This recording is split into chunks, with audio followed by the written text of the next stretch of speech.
আজকে আমি তৈরি করেছি ডিম দিয়ে খুব মজাদার বিকেলের নাস্তা। আর এই নাস্তার রেসিপিটা আমি শিখেছি আমার আব্বুর কাছ থেকে। ছোটোবেলায় দেখতাম আব্বু আর আম্মা একসাথে বানাতো, ওইখান থেকে দেখেই আমার এই রেসিপিটা আজকে বানানো।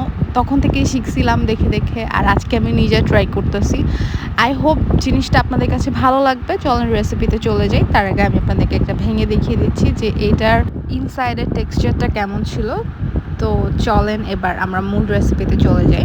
প্রথমে আমরা ডিমটাকে রেডি করে নেব। এটার জন্য আমি 5-6টা পেঁয়াজ কুচি করে কেটে নিয়েছি। মরিচগুলো একটু লম্বাটে করে কেটে নিয়েছি। কুচি করে কেটে নিতে পারেন মরিচগুলো, বাট আমি খুব একটা কুচি করে মরিচগুলো কাটিনি। এবার একটু লবণ দিয়ে মাখিয়ে একদম পেঁয়াজটাকে সফট করে নিতে হবে। তারপরে ডিমটা দিয়ে দিবেন, আর ডিমটা দিয়ে খুব ভালোভাবে উইস্ক করে নিলে আমাদের এই ডিমের ব্যাটারটা রেডি হয়ে যাবে। তারপর ব্যাটারটা সাইডে সরিয়ে আমি আটার ডোটা মিক্স করে নিব। আজকের এই মজাদার ডিমের নাস্তাটা বানানোর জন্য আমি টোটাল 2 কাপ ময়দা ব্যবহার করেছিলাম। আমি যেহেতু চোখের পরিমাণে দিচ্ছি, আপনারা কাপ মেজার করে দিতে পারেন। টোটাল 2 কাপ ময়দা, তাতে দিয়ে দিলাম 1 টিস্পুন লবণ, আর দিয়ে দিচ্ছি 1 টেবিল স্পুনের মতন অয়েল। এবার ডোটাকে খুব ভালোভাবে মাখিয়ে নিতে হবে। তারপর আমি এখানে অ্যাড করছি নর্মাল টেম্পারেচারের পানি। খুব ঠান্ডা না, খুব গরম না, একদম নর্মাল টেম্পারেচারে থাকা পানি দিয়ে অল্প অল্প করে দিবেন আর অল্প অল্প করে মিক্স করতে থাকবেন, তাহলে আপনার ডোটা পারফেক্ট হবে। একবারে পানি দিয়ে দিলে আটাটা যেমন একদম পানি পানি হয়ে যাবে, আবার একটু একটু করে দিতে থাকবেন, একদম পারফেক্ট হবে। অল্প অল্প পানি দিয়ে আমাদের এই ডোটা রেডি হয়ে গিয়েছে। এবার এটা আমরা সাইডে সরিয়ে এটার প্রিপারেশনে চলে যাব। আমরা রুটিটা বানিয়ে নেব। তো রুটিটা বানিয়ে নেওয়ার জন্য একটা সারফেসে আমি কিছুটা পরিমাণ তেল নিয়ে নিচ্ছি, আর তেল ব্রাশ করে করলেই ভালো হয়। ময়দা দিয়েও করতে পারেন, একটু ময়দা বা একটু আটা দিয়ে, বাট তেলটা ব্রাশ করে নিলে একদম টেক্সচার আউটার লেয়ারটা ক্রিসপি থাকে, তাই এই জিনিসটা করা। তো যে কোনো শেপের রুটি বানাতে পারবেন। চাইলে বক্স শেপ করতে পারেন, চাইলে রাউন্ড শেপ করতে পারেন, যে কোনো শেপের রুটি বানাইলে চলবে। শেপটা কিন্তু এমনই আসবে। সো এটা নিয়ে ভয় পাওয়ার কিছুই নেই যে আমি তো রুটির শেপ দিতে পারি না, আমার কীভাবে কী হবে। আমি নিজেও রুটির শেপ দিতে পারি না, বাট তারপরও আমি ট্রাই করেছি আজকে। অ্যান্ড এটা একদম পারফেক্টলি রেডি হয়ে গিয়েছে। আর এটা কিন্তু মেক করে আমি একটা প্লেটে রেখে দিচ্ছি, তবে মেক করে কিন্তু রেখে দেওয়া যাবে না, সাথে সাথে ভেজে নিলে বেশি বেটার হয়। আমি ভিডিও করার সুবিধার্থে রেখে দিয়েছি, বাট ডিমটা কিন্তু লিক করতে শুরু করে, কারণ এটা একটা ময়দার প্রলেপ। সো এটা থেকে কিন্তু খুব তাড়াতাড়ি লিক হওয়া শুরু হয়ে যাবে। তাই একদিক দিয়ে ডিমটা দিয়ে আপনার এই নাস্তাটা ভাজতে থাকবেন, আর আরেক দিক দিয়ে বানাতে থাকবেন, তাহলে বেশি সুবিধা হয়। কারণ এই নাস্তাটা কিন্তু বানানোই হয় টোটালি পেঁয়াজের উপর, কারণ ডিমটা কিন্তু খুব তাড়াতাড়ি লিক করে যায়, তাই পেঁয়াজ বেশি থাকলে ডিমটা কম লিক হবে। এটাই আজকের ভিডিও টিপস ছিল।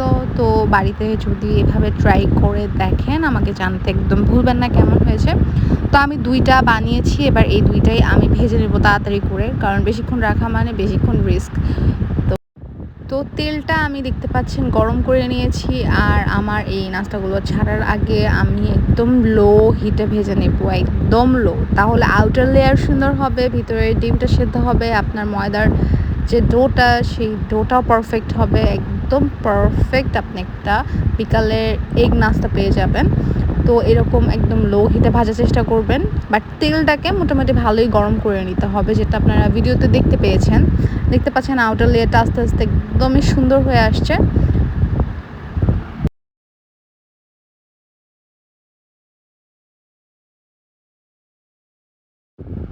তো এই 2টা এখন আমি উঠিয়ে নিব। আমার মন মতন কালারও চলে এসছে, আর আমি প্রায় 10-15 মিনিট মতন এভাবেই ভাজছিলাম। অ্যান্ড এটা এখন তুলে নেওয়ার সিচুয়েশন হয়ে গিয়েছে, তাই এগুলোকে আমি তুলে নিচ্ছি।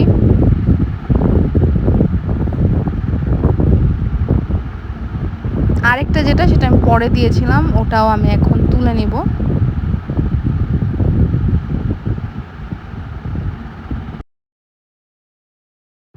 তো আমি এভাবে একটা একটা করে রেডি করছিলাম, একটা একটা করে ভাজছিলাম, অ্যান্ড একসাথে সবগুলো দিয়ে ভেজে নিচ্ছিলাম। একটা হয়ে গিয়েছিল, মাঝখানে যেটা দিলাম ওটা আমি এখন নামিয়ে নিচ্ছি। দেখেন একদম পারফেক্ট কালার চলে আসছে, যখন আমার মন মতন কালার চলে আসছে আমি তখনই নামিয়ে নিচ্ছি। আর অবশ্যই ভিতরে যেহেতু ডিম দিয়েছি, ডিমটা খুব তাড়াতাড়ি হয়ে যাবে। তো ডিমটা পারফেক্টলি হওয়ার জন্য কিন্তু আপনাকে চুলার আঁচটা একদম কম রাখতে হবে। আর এখন আমাদের বিকালের জন্য একটা ঝটপট এগ রোল বা এগ পার্সেল যেটাই বলেন না কেন একদমই রেডি।